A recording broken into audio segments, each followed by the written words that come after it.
Hey guys, it's Amy, and today I'm making a video just to kind of give everyone an update about what's been going on with, weight loss and things like that. Um, One of the things I'm super proud of on this extremely long journey is even though I'm over the honeymoon stage, I have managed to continue to lose weight. I think I mentioned before that it's because I count calories now. I eat a range between 1,200 and 1,400 calories a day.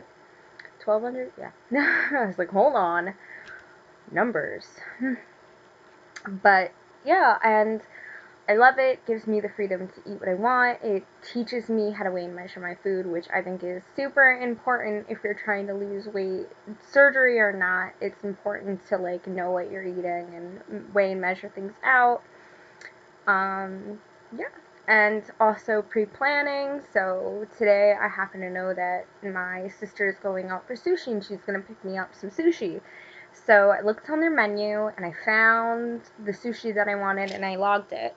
So now I have that on and I still have 200 and something calories for the day if I want to hit my 1,400 uh, calorie thing, which, sometimes I do, sometimes I don't. It's kind of like a mix because I'm probably going to eat dinner a little late and I don't know if I'm going to eat it all.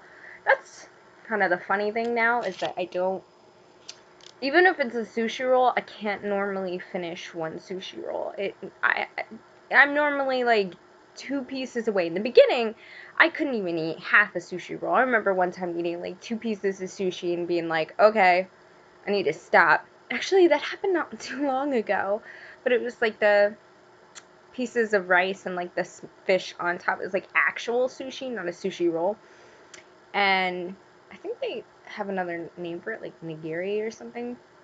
Or is that a type? I don't know. Don't mind me. I don't know much about this stuff. So, yeah, that's pretty, that's a major difference in, how much you can normally eat and how much you can't. I mean, it's increased, of course, the amount of sushi that I can eat has increased since years out, but now I know I'm just gonna eat one roll and that'll be fine. Although, most of my calories during the day have something to do with, cappuccinos and things like that. So that's where I normally get protein, and that's where I normally get, my calories, because I have an addiction to coffee.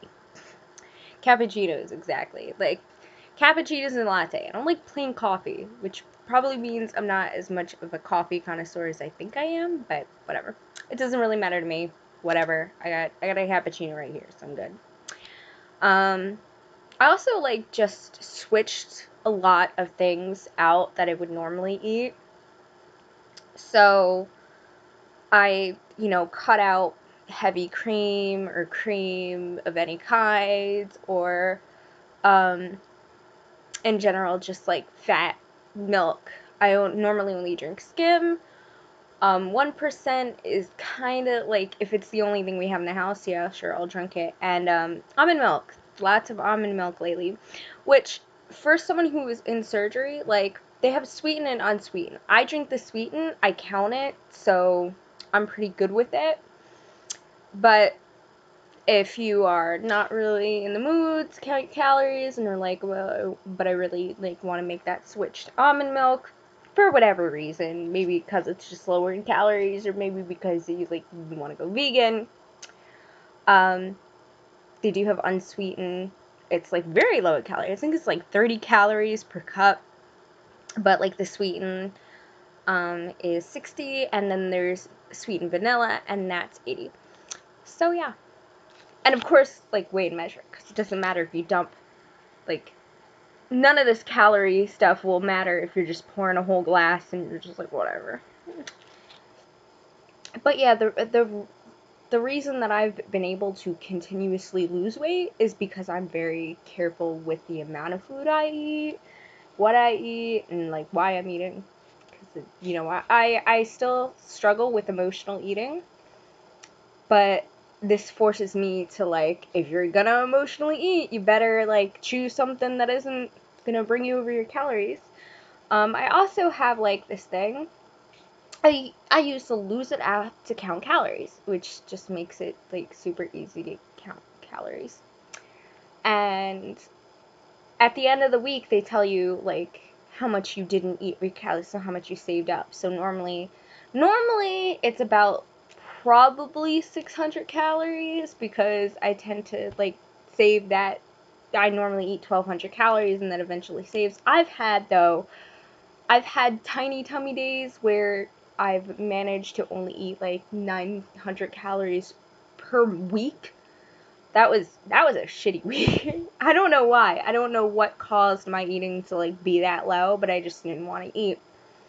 And I ended up saving like over 1,000. And then I have what is called a free eating day. It's not a cheat day. It's not me trying to go up in those calories that I like, all of those calories during the week. It is normally a day where I know I'm gonna go out to eat, and I still like look at the calories. I still think about healthy choices, but I'm a little bit more free range. If I have a craving, it's a day that I would go out and get something that I would be craving. Like, for some reason, there's this one time where I had like a bunch of calories saved up, and I was like, you know what I really want? Cornbread. And I really want green olives in a salad. So we got like a salmon salad, so it's a bunch of greens and a piece of salmon. I bought olives and I brought cornbread, like a corn muffin. And I sliced that corn muffin, because God, those corn muffins, by the way, are like 400 calories. I ain't eating that much in bread. There's no nutritional value, as far as I'm concerned, in cornbread. So I cut a very thin slice of that. I counted out my olives and had my salad. And that day I ate like 1,600 calories, maybe 17. Like I said, I normally save those at the end of the week. That's when all my calories are saved up. But if there's a day that I'm going out with my friends, I will make that day a social eating day and just try to kind of bring my eating down so that I catch up if I overeat. It's pretty cool. I like it. It helps me learn how to control myself, but it also like teaches me, how to be restrictive in a healthy way. I've read a lot about calorie restriction, and I like it. I prefer it over like starvation methods, or just, counting calories to a T. Like, I enjoy restriction. Not a lot of restriction. Like I said, normally just 200 calories less than I would normally eat out of the 1,400. So, like, I'll eat 1,200 calories and there'll be restrictions. Sometimes I'll eat lower. It's not often. I normally don't hit my 1,200 just because my tool works and I'm making healthier choices. And I'm like, I've had days where I was like, like, I can't like eat for some reason. I mean, like, when I first started, I did not realize how great my tool was until I first started. I think that's like a really cool thing. If you want to see how cool your tool is, write out a food plan with like pre-measurements, put it on your freaking plate, and see how much you can eat of it. Because I was pleasantly surprised about, like, okay, so I'm gonna have 1/4 cup of pasta and 2 meatballs for dinner, like normal, I don't know, pool ball sized meatballs, an 8-ball. And I could eat 1 meatball, and sometimes I can't even finish the pasta. I try to eat the protein first, but like with spaghetti and meatballs, you try to eat them together. Like, I can't finish it. Pasta sucks. Like, I hate pasta after surgery. It used to be my go-to food. My favorite food was spaghetti and meat sauce, and now it is not. Because I can't eat pasta. It just ruins like everything, because it blows up in your stomach and you're like, oh, great, I can eat two forkfuls of pasta and that's it, I'm done. But yeah, so it's a good way to test how wonderful your tool's doing. I've had very successful weight loss. It's not fast like it used to be. Like, after you skip that, what is it? That honeymoon phase of your surgery, it's, it's not as quick. I could lose maybe a pound a month, maybe 2 pounds a month. Like, last month, that's exactly what I lost, about like a pound. And then sometimes they'll be like pleasantly surprised. Like, there was another time, like I think it was last month, I got on the scale and I lost 6 pounds in a month. And that was probably like the most, I haven't seen like a drop like that in forever. I'm at my lowest weight, which I'm not afraid to say because my starting weight was 363 and my lowest weight now is 210. And that's from the last time I got on the scale. I have no idea how I'm doing because we haven't been able to get on the scale. I get on the scale once a month. I do not do it multiple times. To me, that's like torture, because if I don't see any loss on that scale, I'm not going to change what I'm doing because I really like it, but it'll kind of like make me feel like a failure. So I only go on the scale like once a month, and it works out for me. And it's been tough because I've been on vacation a lot, and at the beach house that we have, there's no internet, so I can't log my food. And sometimes, I'll just say, well, I'm on vacation, I don't need to count or measure, and then I feel like, it's worked. I mean, like, I've still lost weight, I still lost a pound, but, like, I don't know, I'm kind of excited about not going to the beach for a week. I have a few trips planned. In October, I'm going to New York. I'm going to Ithaca to stay with my grandmother, my mom, and my cousin. I think she's my second cousin. And we are going to have a great time. I really like the house that we stay in. I really like the food stuff there. And the best part is there's so much activity going on. The food's like not even on my list of things to worry about. And then for my birthday, I'm going to Jim Thorpe. And if you don't know, it's like a little town in Pennsylvania. It's very touristy. It's a very like, I think it's near the mountains, near Pocono. It's in Pocono? I don't know. Anyway, so we're staying in a really nice hotel there, and we're gonna eat all our meals there, but it's me and mom, so we're probably gonna split whatever we get, because she also had the surgery. And we're doing a train tour, and we're doing all these things. I'm going to the Muggles Mugs, which is a Harry Potter themed coffee place, and I'm in there. It's got coffee, it's got Harry Potter, it's got human beings, it's got floors. So yeah, now I get to go in. So yeah, life has been pretty busy. It's been pretty good. I got a new job. It's a small job. It's like a little babysitting gig. It doesn't pay a lot, but that's really exciting because it helps me with my coffee addiction. I'm kidding. I mean, but not really.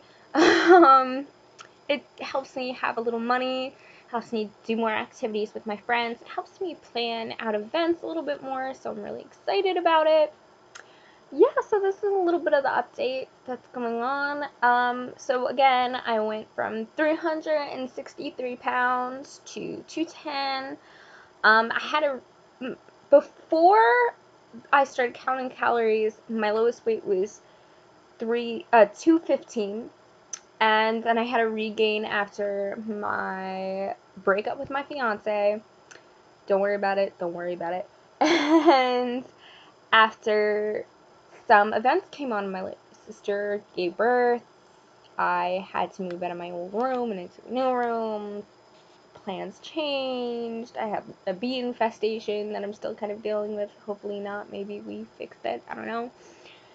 There was a lot of things going on, and in order to help me, gain control of the one thing that I felt like I did have control, which was my weight, started counting calories, and that's in control, and I feel really good about it. So if you are out of that honeymoon stage and you see numbers starting to creep up and you're like, what's going on? What can I do about this? A good way to kind of like make your tool as useful as it's been, but also like practice what's good for you, like weighing and measuring food and make sure you're getting all your proteins and stuff. Log your food, count your calories, make sure you're doing really good, and you're gonna be good. Yeah. So that is all. Sorry this video was a little bit longer than I'd hoped it would be, but also I'm not sorry because it's been a while since I've done like an actual update. So, bye bye!